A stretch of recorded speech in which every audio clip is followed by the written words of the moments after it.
quand papa est parti, ça crée un manque que j'ai essayé d'aller retrouver ailleurs. Faut me parler, c'est ça quand même là. Ailleurs comment? Ailleurs. Racontez-nous. Bonjour guys, donc aujourd'hui on se retrouve pour ce deuxième épisode de Essentiel. Aujourd'hui je nous retrouve avec une invitée spéciale, Fricile. Donc coucou Fricile, est-ce que tu peux te présenter un peu pour nous? Du coup, je m'appelle Fricile. Je suis étudiante, malgré que je suis en pause en ce moment. Donc, je sais pas trop quoi dire, mais voilà, c'est un peu moi. Ok. Enchantée Fricile. Bon, le public, ils te connaissent pas trop bien. Donc, aujourd'hui, comme d'habitude, c'est une vidéo témoignage. Donc, on va un peu savoir d'où tu viens. D'où tu viens, quoi. C'est quoi ton background? Du coup, je suis née dans une famille chrétienne, si on peut dire ça comme ça. En fait, mes parents se sont séparés quand j'étais très jeune. Ça fait que j'ai vécu avec ma mère et j'ai vécu également aussi avec mon père. Donc, c'était une garde partagée. Donc, c'était une semaine chez papa, une semaine chez maman. Mais j'ai beaucoup plus vécu, en fait, chez ma mère parce que mon père, il était toujours en voyage d'affaires, il devait toujours voyager, il devait toujours partir. Donc, on n'était pas très souvent ensemble. Donc, ça fait que j'ai vraiment plus grandi avec ma mère. Ouais. Et ça fait que j'ai vraiment grandi avec les valeurs de la foi. J'allais à l'église tous les dimanches. Et voilà, ma mère, c'était vraiment dans l'éducation. Mais est-ce que ça a forcément changé dans ma vie? Pas vraiment. On allait à l'église pour aller à l'église. Parce qu'on est tous passés par là. Ouais, On allait à l'église parce que c'était dans l'éducation. Puis, je peux dire que c'est vraiment en grandissant que j'ai vraiment rencontré Jésus personnellement. Ça, c'est quelque chose aussi. Et je peux dire que c'est un peu ça. Donc, niveau famille, c'est ça. J'ai toujours bien grandi. J'ai jamais manqué de rien. Je sais pas, j'ai une sœur, un frère.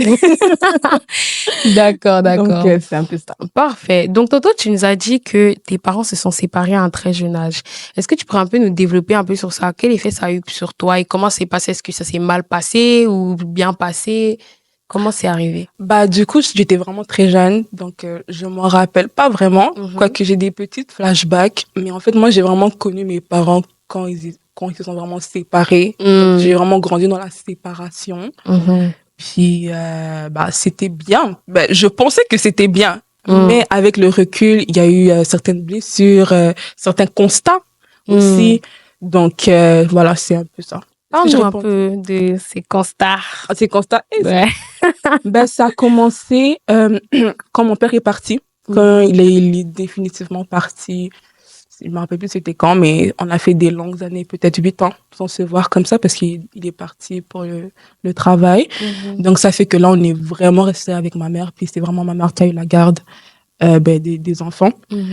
Du coup, au début, j'avais toujours foi qu'il reviendrait, parce que il nous disait toujours oui, je reviens.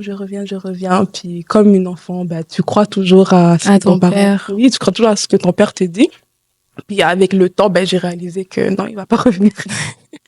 Mais waouh, ok. J'avoue, ça doit être quand même dur pour toi de voir comment t'as pas la présence d'un père, surtout que dans la jeunesse et tout, souvent on voit les autres petites filles avec leur papa et qui sont là, qui les accompagnent et tout. Ça a sûrement dû être très dur quand même pour toi de le vivre. Je sais pas, peut-être. Mais qu'est-ce que tu pourrais dire que ça a eu comme impact sur toi? Je pourrais dire que ça crée un vide. Ça a vraiment créé un manque. Parce que du coup, maman, elle était maman, mais maman n'est pas papa. Donc, elle essayait de faire les deux, mais c'était pas son rôle et c'était pas évident pour elle. Déjà qu'elle avait l'éducation, notre éducation à faire. Elle avait aussi le travail, donc elle devait subvenir à tous les besoins. Donc, c'était vraiment, vraiment pas évident. Donc, ça fait que justement, quand papa est parti, ça crée un manque que j'ai essayé d'aller retrouver ailleurs. Faut me parler, c'est ça quand même là. Ailleurs comment? Racontez-nous. Chez les garçons. Aussi simple que ça. Développe. À l'époque, c'était vraiment n'importe quoi là. Mais c'était un gars que j'avais rencontré comme ça. C'était mes amis qui m'avaient mis avec la personne. Moi, en vrai, je ne connaissais pas trop ces affaires de gars. J'étais très jeune, très jeune. Puis voilà, ça a commencé par là parce qu'en fait, moi, je me disais, ah, papa est parti, donc c'est pas grave, je vais aller combler ça ailleurs. Mon gars, on va s'aimer, on va lever, hein, on va se marier, on va avoir tout ça, les tout ça. rêves. Erreur. Erreur parce que c'est pas la place d'un homme, en fait, d'accomplir tout ça dans ta vie, tout simplement. Puis voilà, il a pris la place qu'il devait pas prendre, donc ça a créé encore une blessure. Moi, je venais pour guérir, et c'est encore blessure fois 2 qui est encore arrivé. Donc, quand c'est arrivé, merci Seigneur parce que vu que j'ai bien grandi avec ma mère qui m'a inculqué les bonnes valeurs, ben je savais que même quand, admettons, tout va mal, Dieu sera toujours là. Amen. Même si j'avais pas même si je ne le connaissais pas personnellement, à cause de ce que j'entendais dimanche, à cause de ce que ma mère répétait tout le temps, tout le temps, je savais qu'il y avait Dieu quelque part. Et donc, on va dire, ça dit beaucoup. On sent, voilà. Le vécu. Voilà. Donc, du coup, ça fait que je peux dire que je grandis. Puis finalement, voilà, ça n'a pas duré. Ça n'a pas duré parce que il y a eu tromperie. Hey, raconte. Oui, tromperie. Ah, Seigneur. Qu'est-ce qui s'est passé? Je pense qu'en fait, la personne sortait avec une autre personne en même temps que moi. Hey. La maman, la femme là, sa femme est tombée enceinte. C'est parti loin, les histoires. À quel âge? C'est mieux de pas. On était très jeunes. Les vrais savent. Donc, voilà. Aïe. Très jeunes. Donc, ouais, vraiment très jeune. Puis après, moi, j'ai continué ma vie. C'était une blessure, mais j'ai pas voulu, vous voyez, être vulnérable, dire que ça m'a blessé, ça m'a fait mal. J'aimais pas trop faire ça parce que pour moi, c'était trop comme une opportunité de montrer que tu as le pouvoir sur moi de faire quelque chose. Je détestais ça. Ça, je te comprends vraiment parce que moi, bon, pour être honnête, j'ai jamais vécu de tromperie parce que j'ai jamais été en couple. Maman, tu ne montres rien. Mais j'ai déjà eu une petite histoire un peu bizarre, un peu ambiguë. Et j'ai eu à un peu les affaires de « Oh, tel parle à tel, en même temps que tel, en même temps... » Les trucs un peu louches en Christ. Mais... Précise, en Christ. On vous voit, vous là. Mais vraiment, je t'assure, ces affaires-là de vulnérabilité, moi, j'avais jamais admis le fait que je me suis fait avoir, en fait. Tu vois? J'arrivais pas parce que j'étais comme... On dirait... Je sais pas comment expliquer ça, mais je pense que c'est comme si le fait que quelqu'un a pu te faire ça, tu dis, mais j'ai trop honte. Et la vérité, c'est que je n'en voulais même pas la personne, mais je m'en voulais, moi, d'avoir été aussi naïve, aussi manipulable. Et c'est ça qui... Oh, Seigneur. Les femmes Non, j'ai guéri. Honnêtement, Amen, j'ai guéri par la grâce de Dieu, vraiment. Mais je te comprends totalement. C'est vraiment le fait de montrer que la personne a eu du pouvoir sur toi. Exactement. Pour moi, ça a été honteux. J'arrivais pas à admettre parce que j'étais comme, non, je peux pas. Je suis trop forte pour ça. Mais en vrai, c'est de l'orgueil. C'est ça même. Mais je trouve ça bien que tu en parles, que tu le partages parce que je pense que on le vit de manière vraiment différente. Moi, je l'ai vécu de manière différente. Parce que du coup, j'étais la plus grande, je suis l'aînée. Et j'étais celle qui était plus consciente de la situation. Donc, moi, ça m'énervait. Quand mon frère et ma soeur me disaient, papa va revenir. Je dis, papa va pas revenir, arrête. Et en fait, la haine, la colère que j'avais à l'intérieur, je leur transmettais parce que j'étais pas bien. Je voulais aussi qu'eux aussi réalisent, en fait. Ouais. Donc, c'était... Briser un peu les rêves des enfants, quoi. Non, réel. Donc, c'est ça. Puis après, voilà, j'ai continué ma vie et tout. Mais après, il y a la phase du pardon. Ouais. Est-ce qu'on peut en parler? On en parle. Donc, la phase du pardon, c'est, comment dire, c'est fou, qu'est-ce que je veux dire, mais c'est quand j'ai accepté Dieu que j'ai vraiment compris l'importance du pardon et que j'ai envisagé le faire, en fait. Ouais. Parce que dans le monde, voilà, on s'en fout un peu, on fait sa vie et tout. Des fois, je sais pas, mais je sais pas si on a tendance à se remettre en question et tout. Mais le Saint-Esprit en toi, question. Il te convainc du péché et du jugement. C'est ça même. Donc, c'est ça. Puis, ça fait que quand j'ai donné ma vie à Christ, vraiment, c'est la première des choses que Dieu m'a dit de faire. C'est de pardonner parce que du coup, je venais d'être pardonnée par Dieu. Ouais. Je venais de donner ma vie à Dieu. Donc, moi, comment ça s'est passé? C'était seulement dans ma chambre. J'ai dit à Dieu, Ma mère m'a parlé de toi, on me parle de toi tout le temps, toute ma vie et tout. Si tu existes, fais quelque chose pour moi. Viens guérir mon cœur, viens faire quelque chose pour moi parce que, en fait, là, je sais plus vers qui me tourner. Ouais. Donc, j'ai prié à l'univers, si tu peux dire ça comme ça. J'ai vraiment dit, Dieu, si tu existes, vraiment, viens. Puis, c'est ça. Puis après, ben, je suis serré la main. Amen. Wow, amen. Mais est-ce que tu peux nous expliquer un peu comment c'est passé? Comment il s'est révélé à toi? Bah, déjà, j'avais une bonne base. Merci, Seigneur. J'avais une bonne base, j'ai une bonne famille, donc maman. Et à travers la parole de Dieu, vraiment, la parole de Dieu, ça convainc. Amen. Genre, c'est pas un livre, hein, les amis. C'est pas seulement tu lis, c'est la parole de Dieu. Donc, c'est en lisant à l'intérieur, le Saint-Esprit me convainc. Convainquait? Hey, Français. On va dire que le Saint-Esprit m'aidait beaucoup dans ça. Puis, bah, c'est vraiment la première des choses que j'ai faites, pardonner. Et le pire, c'est que je l'ai vraiment fait pour moi. Genre, le pardon, c'est pas le fait que, ça va aider mon père. C'était vraiment pour moi, pour ma paix à moi, pour être mieux, pour pouvoir avancer, passer à autre chose. Donc, c'était vraiment pour moi. Puis, vraiment, Dieu a fait grâce. Amen. Vraiment, j'ai jamais vu ça. Amen. Vraiment, il a restauré les relations et tout. Je crois qu'il y a toujours des petits accrochages, c'est la famille, bien sûr. Mais vraiment, ça, c'est le plus grand témoignage de ma vie. C'est le plus grand miracle que Dieu a fait. C'est la première chose qu'il a fait. Ouais. Le pardon. Le pardon. Vraiment, le pardon, là, c'est dur, mais je t'assure que souvent, même en Christ, on néglige le pardon. Ce qui fait que des fois, ton frère va t'offenser et tu vas, par exemple, on va dire les gourmands gospel. On revient sur vous, les frères. Genre, ton frère en Christ va t'offenser peut-être en te trompant, en parlant une autre go et tout. Mais après, tu dis non, je vais pas le pardonner, tu le gardes dans ton cœur. Souvent, on va penser que c'est à lui qu'on fait du mal, mais en réalité, c'est à nous. Parce que le fait de le garder dans ton... En fait, la haine, ça prend de l'effort pour haïr quelqu'un. Je te promets, j'ai compris avec le temps que, en fait, la haine, ça s'entretient. Ouais. C'est quelque chose qui s'entretient, en fait. Au début, oui, tu peux être fâché, oui, tu peux être blessé, mais le fait de penser, oh non, il m'a fait ça. Non, je peux pas accepter. T'es en train d'entretenir quelque chose, en fait, tu vois, puis c'est ça qui est pas bien, en fait. C'est vrai. Et surtout que, pour pardonner, souvent, on va beaucoup dire aux chrétiens, oh, il faut que tu pardonnes. Mais eux, ils se disent, comment je fais?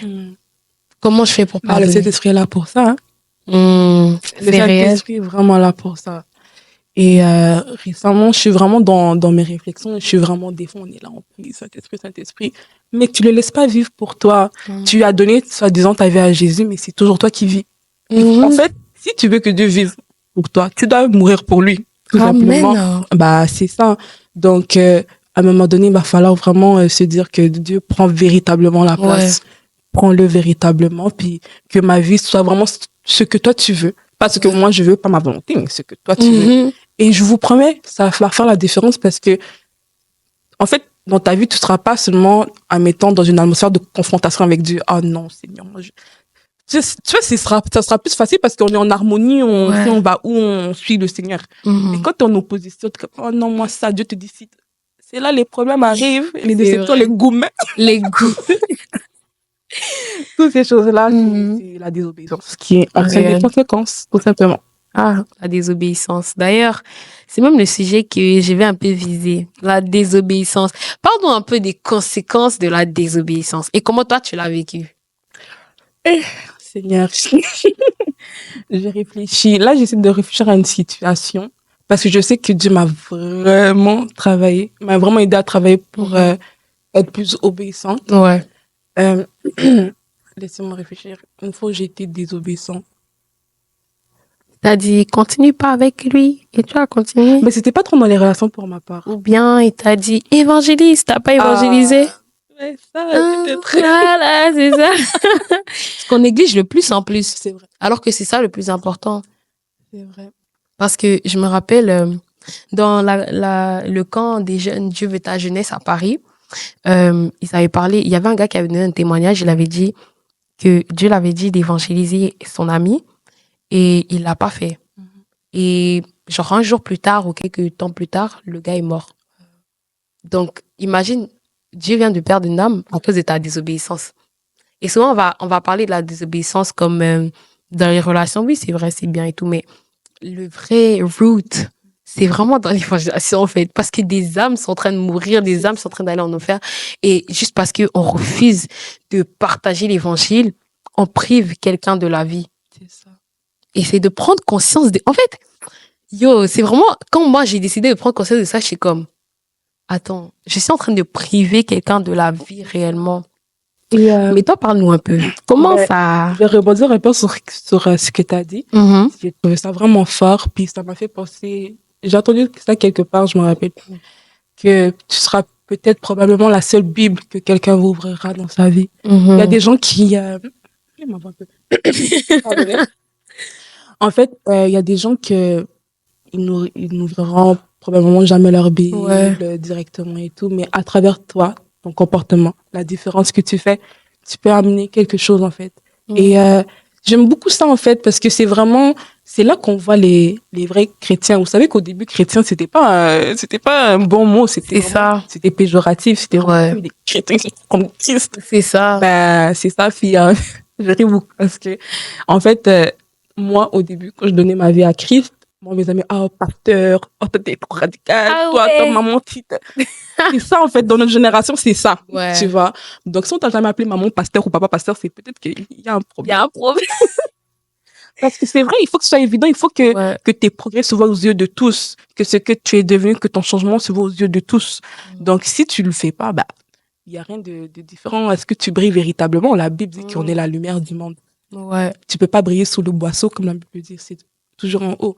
Donc, même ça me fait penser à le fait d'être assurante, de porter ses convictions, de pas avoir honte, en fait, admettons, banalement, tu vas au restaurant, prie avant de manger. Prie avant de manger. Carrément, en fait. Ou avant de sortir, admettons, t'es avec tes amis, prie avant de sortir. Ta vie, là, genre, je sais pas, je pense que si on avait conscience de qu'est-ce qu'elle pouvait vraiment représenter aux yeux des autres, ça changerait beaucoup de choses, je pense. Et surtout que, comme tu as dit tantôt, que tu es la seule Bible que quelqu'un pourrait peut-être lire. Et c'est réel parce que il y a beaucoup de gens qui viennent à Christ à cause de ton comportement. Et ça, c'est... Des fois, là, en fait, ça me rappelle les époques 2015, là, quand on disait, on est chrétien, mais on n'était pas chrétien du tout. Mais vraiment, genre... que en fait on doit vivre la parole. C'est ça. Quand la Bible dit genre que ce n'est plus moi qui vis mais c'est Christ qui vit en moi, ça veut dire que c'est vraiment plus moi en fait. En fait, je n'ai même pas le droit de dire mais Seigneur, moi je veux. Il y a pas de moi je veux. Il y a pas en fait parce que c'est plus moi qui vis. C'est ça. Et je pense que c'est aussi parce que les enfants de Dieu souvent on ne lit pas c'est la Bible. On va se dire ou c'est encore la désobéissance ou c'est parce qu'on ne meurt pas à soi-même et qu'on veut trop faire nous. Moi. C'est plus toi, comme j'ai dit, tu donnes ta vie à Jésus véritablement. Voilà. Toi aussi, toi. Je t'invite.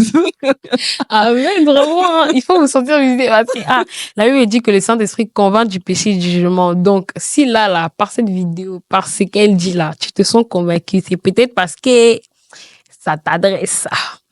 Non, mais vraiment, waouh. Non, franchement, c'est vrai que c'est quelque chose qu'on doit vraiment corriger dans notre jeunesse. Et comment est-ce que toi, tu es arrivé, en fait, à arriver là, en fait, à être autant radical? Parce que ça n'a sûrement pas été facile. Non. Vraiment. C'est pas facile. C'est tellement pas facile parce que, en fait, quand tu dis j'accepte Jésus, toi, tu m'as comme ça, le monde va comme ça. Donc, tu es contre-courant. Voilà, contre-courant comme ça. Et en fait, c'est pas facile aussi en tant que jeune de s'affirmer, de dire non, moi je fais pas ça, non, moi je sors pas, moi je bois pas, moi en fait tout qu'est-ce que vous aimez, moi je suis pas dedans, tu vois. Donc c'est vraiment en fait de comment dire, s'opposer, oser dire non, tu vois, c'est pas forcément facile, mais cet esprit là, je sais pas comment vous le dire, mais une fois j'étais à la maison et il y avait mes amies de l'époque, elles étaient sorties, elles avaient fait une soirée, elles m'avaient même pas dit qu'elles sortaient. Et ça m'avait fait mal à quelque part, parce que je suis votre amie quand même si on dit qu'on a donné sa vie à Christ, je vais venir quand même. Et qu'est-ce que s'est passé? C'est que c'est ça. Et les jours enchaînaient, puis je voyais qu'elles sortaient. Et en fait, j'étais au salon. Et j'ouvrais ma Bible et j'étais en train de lire. Et après, il y a quelque chose qui m'a dit à l'intérieur que c'est le prix à payer. C'est le prix à payer quand tu deviens enfant de Dieu, tu n'as plus la vie de tout le monde. Ouais. Et je me rappelle même, parce que j'ai donné ma vie à Christ en 2020, donc il y a eu un peu du chemin depuis. Je me rappelle, je suivais une fille sur les réseaux avec qui j'ai grandi. Cette fille-là, elle avait toujours l'air heureuse. Elle était toujours en train de sortir, aller en boîte. Elle faisait vraiment toute sa vie. Et moi, j'étais comme, Seigneur, moi, je suis en Christ. Moi, je suis à la maison. Moi, je lis ma Bible. Moi, je fais rien et tout. Ça. Ah, Seigneur, c'est comment? Moi aussi, je veux sortir. Hein. Moi aussi, je veux un peu m'amuser. Et le truc, c'est que je pense que c'est même pas le lendemain. La fille fait une story, dans sa story privée, Snap, puis elle dit, les filles, ça va pas. J'ai fait une tentative de suicide. Je suis vraiment au bout de ma vie. Et là, je suis comme, alors moi, j'enviais, moi, je disais, ouais, c'était pas ouais, c'était pas ça. Et j'ai écrit à la fille, et je suis dit, mais comment ça, et tout. Puis elle me parle, elle m'explique. Je suis comme, ok, Seigneur, j'ai ma confirmation qu'en fait, des fois, qu'est-ce qu'on croit voir, c'est pas vraiment ça aussi, tu vois. Donc, j'ai vraiment accepté, je me suis dit, Seigneur, c'est pour toi, puis tu as la meilleure des vies, en fait. Puis, en fait, un truc que je me rappelle, que je me dis beaucoup en ce moment, c'est que, oui, la vie chrétienne, mais la vie chrétienne, c'est vraiment une éternité. C'est pas seulement sur cette terre, mais ça continue là-bas aussi. Amen. Donc, en fait, soit tu prends le prix maintenant, soit tu payes là-bas. Donc, autant tu décides de payer le prix maintenant pour aller rejoindre Jésus. Soit ce sera le contraire et tu vas rejoindre, tu vas rejoindre. Donc, c'est ça. Donc, c'est question de prix après. C'était pas facile, mais quand on vous dit que comme le Saint-Esprit est le consolateur par excellence, la personne qui connaît le plus, je vous dis, c'est vraiment réel. Et j'ai vraiment appris à découvrir le Saint-Esprit. Vraiment, je me rappelle, c'était tellement une époque pour moi. C'était au début. J'étais au salon, j'habitais encore chez ma mère. Et j'ai vécu une période très, très difficile. Et j'arrivais même pas à parler, j'arrivais même pas à prier. C'était tellement difficile, mais je passais des journées juste dans la présence de Dieu, c'est-à-dire que je mettais juste une instrumentale et je laissais cet esprit me parler. Et je vous promets, la première fois que j'ai entendu cet esprit me parler, ça m'a fait peur parce que je me suis dit, donc toi, t'es vraiment réel, en fait. Ouais. Je me rappelle, j'étais en train toujours dans ma période, j'étais en train de lire la Bible. Et j'étais en train de lire un plan sur le Bible YouVersion. Et à un moment donné, on nous parlait par rapport au Saint-Esprit. On nous disait que c'est quelqu'un de vraiment réel et tout, qu'il est à l'intérieur de toi et qui te parle et tout. Ouais. Et quand j'ai lu, j'ai dit, ok. Je suis en train de lire le verset et tout. Et là, j'entends une voix à l'intérieur qui me frétille. C'est vraiment vrai. Et quand j'ai entendu, j'ai sursauté. J'ai dit, c'est bon, non. C'est bon, j'ai compris. Donc, faut dire que la personne de Dieu est véritablement réelle. Puis, des fois, elle désire juste que tu le fasses un peu plus de place dans sa vie, que tu l'occupes un peu plus. Pas nécessairement que tu lui délaisses, mais il désire véritablement avoir ton attention. Puis, tu vas voir que c'est la plus belle des choses. C'est un cadeau, vraiment, le plus beau cadeau que Dieu ait pu nous donner. Parce que je pense qu'il a dit que lui, il s'en va, il retourne au Père, mais il nous laissera le consolateur, justement, donc l'Esprit de Dieu. Donc, en tant que chrétien, tu peux pas vivre cette vie sans le Saint-Esprit. Ça sera trop difficile, tu pourras pas. Donc, Dieu t'a fait un cadeau, prends ce cadeau, puis apprends avec lui. Ça sera très bénéfique. Et quand t'as dit, c'est un cadeau, la Bible dit, il est avantageux que je m'en aille. Ça veut dire que, il est en train de dire que, ouais, je marche avec vous, je fais des miracles, mais en vrai, pour vous, là, c'est mieux que je parte. Parce que quand je vais partir, il y a quelqu'un que je vais envoyer. Et cette personne-là, aïe. Avec lui, vous allez faire des dégâts. Des dégâts. Vous accomplirez même des choses qu'il n'a pas fait, justement, parce que, je me rappelle même plus c'est quel verset qui dit ça, mais. Ouais, il a dit qu'on fera plus que lui. Ouais, c'est ça, parce que lui-même, il est parti. Mais lui, le Saint-Esprit est encore là, encore disponible pour toi. Encore disponible pour nous. Donc, oui, c'est plus avantageux, du coup. C'est ça. C'est vraiment ça. Et je pense que on doit beaucoup plus prendre conscience de la personne du Saint-Esprit. C'est vrai. Parce qu'en réel, moi, je parle de mon expérience. Moi, je vais beaucoup plus parler des études parce que, voilà, les études, c'est un peu mon qu'elle n'a pas connu Gouma. Qui t'a dit ça? Je m'excuse. Oh là là. Mais en tout cas, dans une vidéo où est-ce que j'ai raconté mon témoignage, vous allez voir que Daniela, elle vient de loin. Non, mais en vrai, dans mes études, le Saint-Esprit m'a tellement été, genre, aidant parce que sache que même dans mes examens, lorsque je me rappelle, j'ai pas la mémoire photographique. Je peux dire vraiment, j'ai pas de mémoire photographique, mais le Saint-Esprit, c'est ma mémoire photographique, en fait. Du sens que, on va dire, je suis en train de faire un devoir, un examen, et je me rappelle vraiment plus de la réponse. Et là, je dis, ah, Saint-Esprit, pour de vrai, je me rappelle plus. Et le truc avec le Saint-Esprit, c'est que tout ce que tu lui demandes, il faut que ce soit pour sa gloire. Si tu demandes pour toi, oui, il peut te donner, mais il va te laisser traîner. Alors que si c'est pour sa gloire, il va dépêcher le ciel. Il va dépêcher le ciel pour que tu reçoives. Et là, je dis, Saint-Esprit, cet examen-là, toi-même, tu sais, il y a des gens qui me regardent, ils attendent que j'échoue. Mais si je réussis cet examen, encore une fois, ta gloire sera manifestée, en fait. Les gens vont te connaître. Parce que la preuve est que à chaque fois que je parle de devoir, examen et tout à mes collègues, je suis tout le temps en train de ramener le Saint-Esprit dedans. Et ce je dis, Saint-Esprit, comment est-ce que après je vais leur parler de, ouais, Saint-Esprit est là, il t'aide et tout. Donc, si tu échoues à l'école. Exactement. Mais pas la lumière du monde, tu échoues. C'est ça. Frère. Et puis là, j'ai dit à Dieu, Seigneur, manifeste ta gloire. Amen. Et tu sais ce qu'il a fait? Ah, raconte. En fait, j'ai fermé mes yeux. Il a fait passer devant moi mon cahier. Oui. Mon cahier de notes là. Wow. J'ai vu la réponse en esprit. Wow. Et c'est quelque chose que, genre, je sais que les gens, ils pensent, oh non, c'est fake, les trucs de esprit et tout. Je t'assure, j'ai fermé mes yeux. En esprit, hein, j'ai vu le cahier, en fait. Genre, j'ai pas la mémoire photographique, mais le Saint-Esprit, il m'a juste, comme ça, il m'a fait voir mon cahier. Et j'ai vu le truc. Et j'ai écrit. Et c'était la bonne réponse. Wow, c'est ça, en fait. Gloire à Dieu. Donc, le Saint-Esprit, il n'est pas juste là pour... non, il est là pour chaque aspect de ta vie. Et je pense qu'on développe réellement notre relation avec le Saint-Esprit, pas juste en parlant en langue, mais aussi en le mettant dans chaque petite chose qu'on fait. Ça me fait penser à un truc. C'est vraiment fou. Mais il fait un moment où j'étais pas très bonne dans la cuisine quand j'habitais chez ma mère. et en fait, ma mère, elle faisait toujours du riz, puis j'aimais trop la manière dont elle faisait son riz. Et c'est quoi que moi, je faisais le riz, c'était toujours fait la gada. Toujours un peu mouillé, c'était pâteux comme ça, je n'aimais pas trop.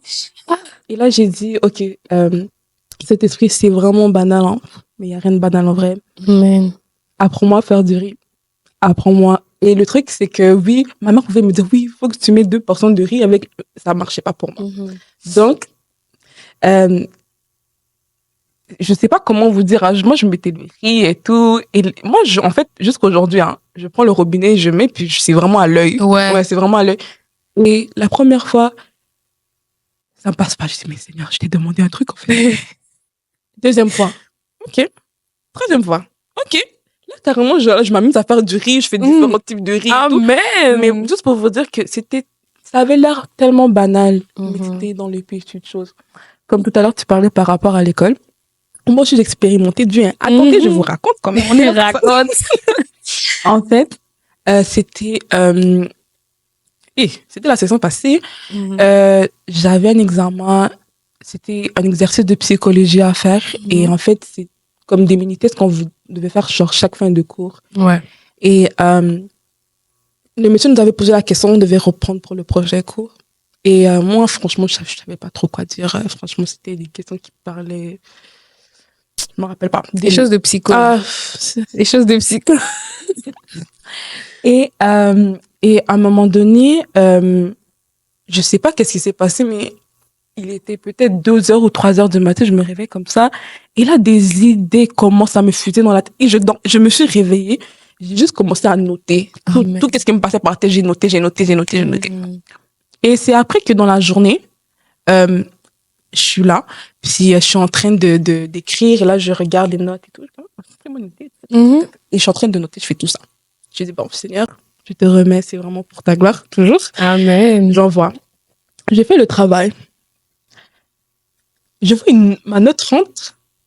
Je me dis, attends. Je me répéter. Attendez. Franchement, c'était la première fois de ma vie que ça m'arrivait. parce qu'en fait, j'avais écrit le texte, puis on pouvait mettre les commentaires. Il a dit, waouh, j'ai jamais vu, c'était trop pertinent. Genre, il avait tous mes points, genre, je sais pas comment c'est. Amen.